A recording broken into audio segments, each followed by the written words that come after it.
The eastern provinces believed Rome was finished.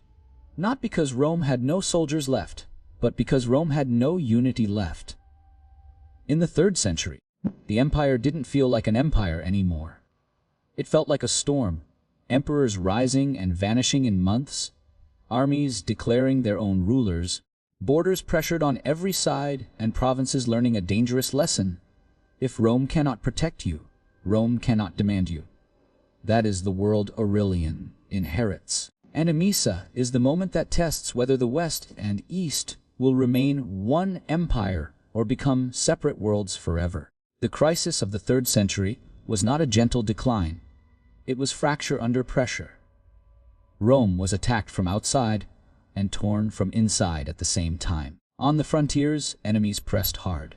Inside, civil wars multiplied.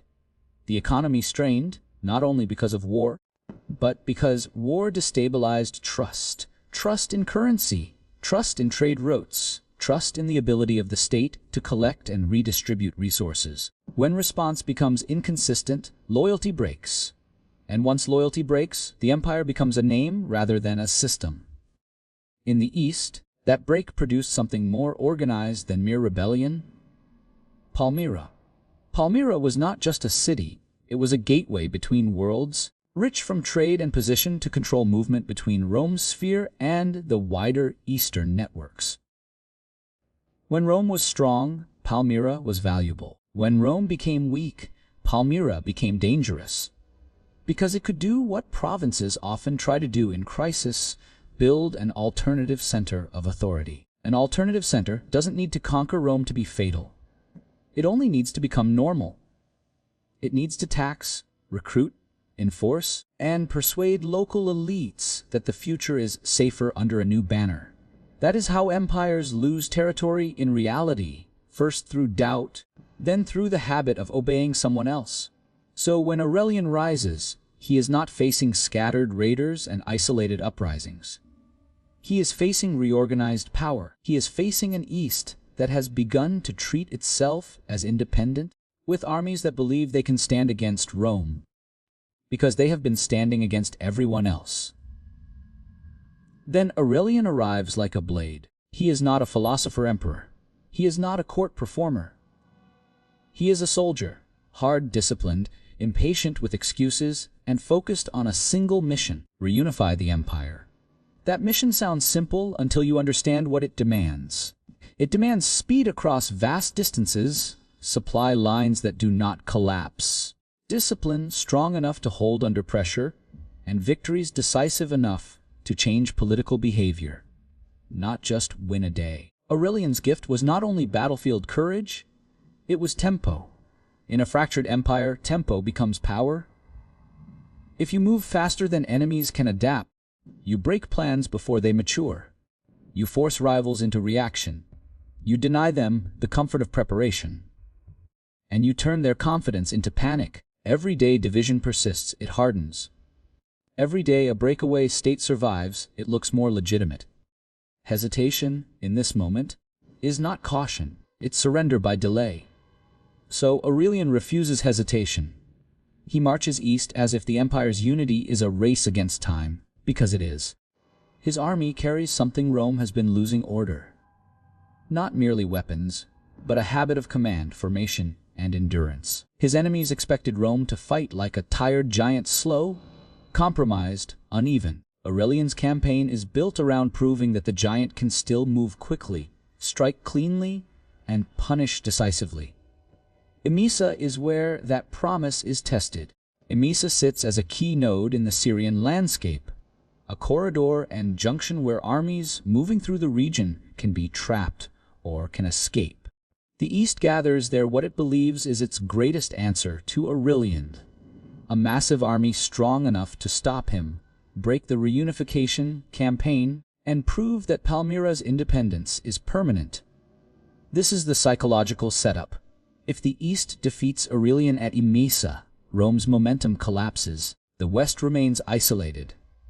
The East becomes a separate empire in practice, not just in rumor, and Aurelian becomes another name in the long list of emperors who tried to restore unity and failed. That is why the title says, Massacre. In ancient warfare, the worst killing often happens after the outcome is decided. Once an army breaks and runs, formation disappears, and pursuit becomes deadly. A running army becomes a crowd, and crowds die quickly when hunted by disciplined troops. But Aurelian cannot win Emesa by being slightly better. He has to solve a specific problem, the East's cavalry advantage. The East's confidence is not only in numbers, it is in the ability of horsemen to control space, smash cohesion, and turn any Roman weakness into a collapse. So the battle at Emesa is not only about courage. It is about controlling shape, neutralizing the enemy's strongest tool, and turning the enemy's confidence into exhaustion. If the East wanted one battle to end Aurelian's campaign, Emesa was the place. Because Emesa wasn't only symbolic, it was practical. It sat in a corridor that mattered for movement and supply.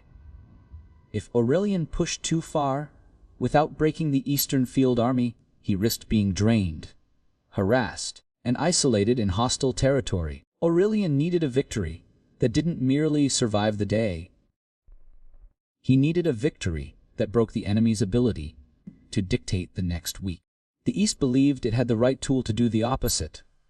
Cavalry. In the 3rd century East, cavalry was not decoration. It was a battlefield argument. Heavily equipped horsemen could smash weak infantry, threaten flanks, and force opponents into tight defensive postures.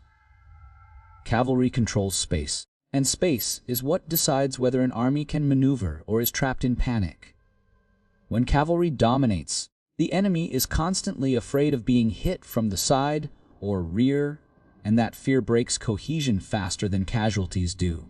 So the Eastern plan is brutally straightforward: let cavalry decide the battle early. Drive the Romans into disorder, then let the rest of the army finish what the cavalry begins. Aurelian's challenge, therefore, is not simply fight a big army.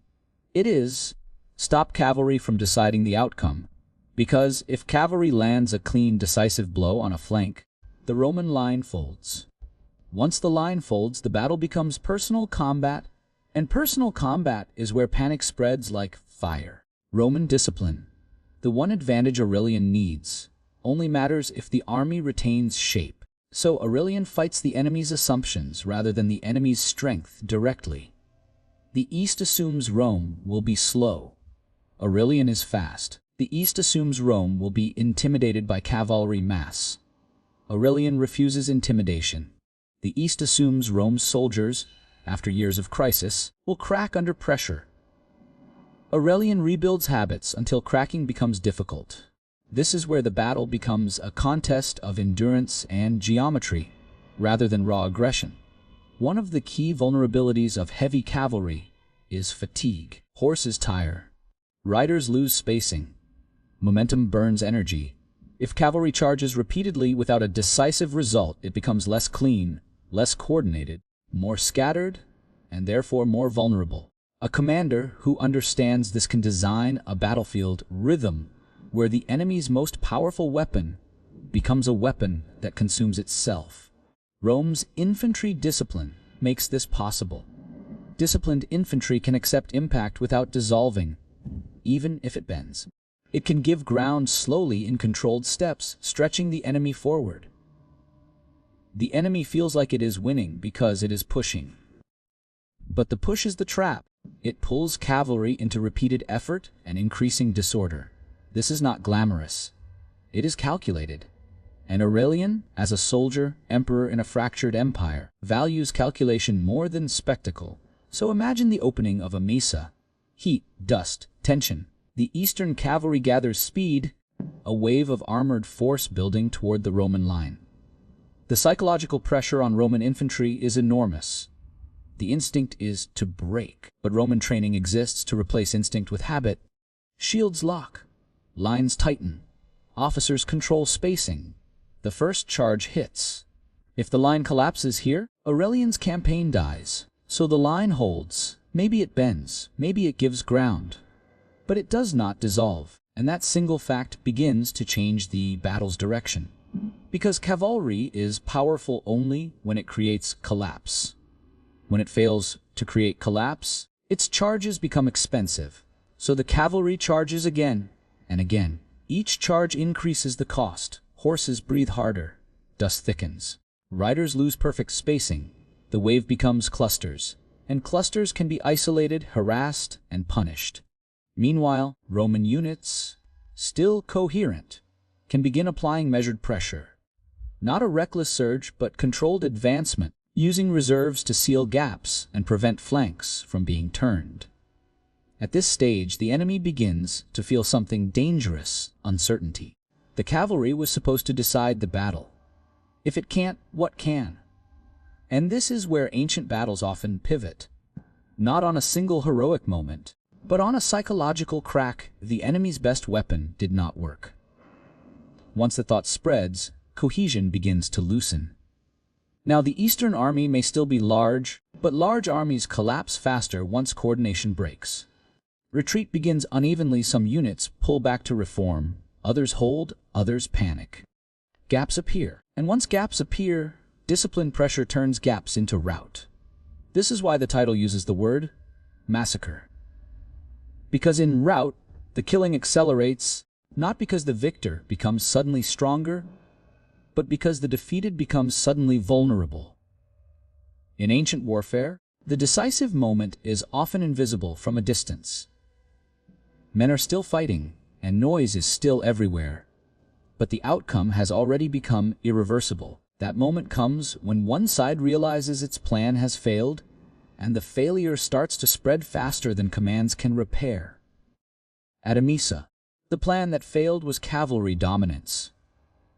The Eastern cavalry had been the pride of the field army, and the source of its confidence. It was supposed to smash Roman cohesion early and turn the battle into a collapse. But Aurelian's disciplined line refused to dissolve. The Roman army absorbed impact long enough for the cavalry's strength to begin decaying into fatigue. And fatigue is the enemy of coordination. Heavy cavalry is devastating when it hits as one body, in clean waves with space to maneuver. But repeated effort under dust, heat, and resistance creates small fractures. Horses tire, riders drift, spacing breaks. The wave turns into scattered clusters.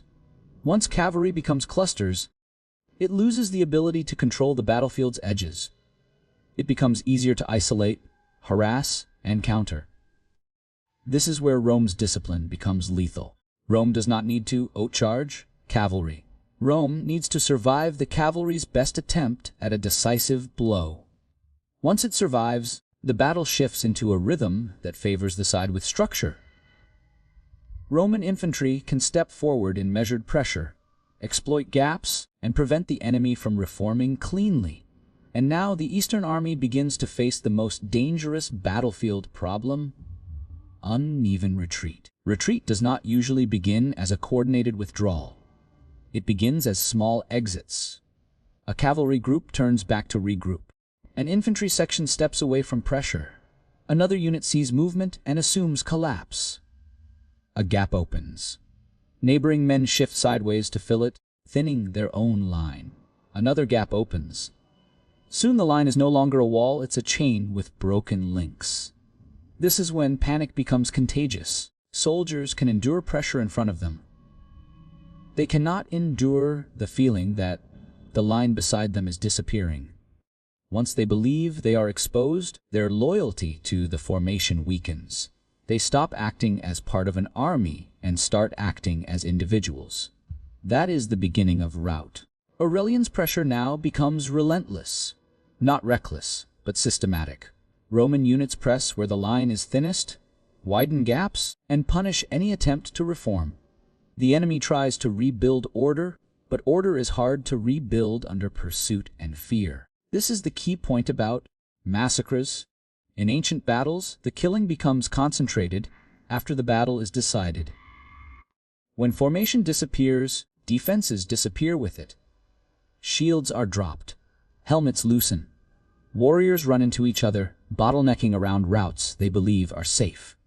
In that crowding, escape becomes slower, and the pursuer becomes deadlier. It is not that the Romans suddenly become a different kind of people. It is that the defeated become a different kind of target. As the Eastern army collapses, its confidence collapses with it. The cavalry was the anchor. When it fails, infantry morale drops sharply. Once infantry morale drops, the whole coalition begins to unravel. Officers can shout, but fear is louder. A few units flee, and then many flee, and suddenly the defeat is not a debate. It's a flood. This is why Emesa matters far beyond a single battlefield. The East had been building a political story. Rome is divided. Rome is weak. Palmyra is the protector. This new order is permanent. Emesa shatters the story by shattering the army that was supposed to defend it. And when the story breaks, loyalty shifts. Cities that were leaning toward resistance start calculating survival again. Elites, who were betting on the breakaway power, reconsider their bets. Neutral actors hesitate to commit. Allies fear being punished by Rome. The aura of inevitability that protects a rising power cracks, and once it cracks, isolation begins. Isolation is often the prelude to surrender. So Emesa becomes a turning point not only because it kills men, but because it kills confidence. It restores deterrence. It makes the East fear Rome again, not as superstition, but as calculation. And that fear matters, because Rome's greatest problem during the crisis was not that it lacked enemies. It had plenty. Rome's greatest problem was that enemies stopped fearing consequences.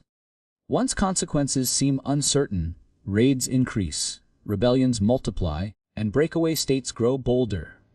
Aurelian's mission is to restore consequences. Emesa is where consequences return in the East, but a battle does not end a war by itself.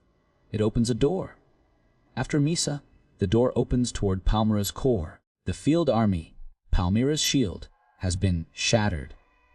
The remaining question is whether Palmyra can survive without its aura of military protection, relying on walls, diplomacy, and hope. After Emesa, the battlefield was no longer the main story. The main story was what the battle did to belief. The crisis of the 3rd century was, at its core, a crisis of confidence. Provinces broke away because they no longer trusted Rome to protect them. Armies declared new emperors because they no longer trusted the center to survive.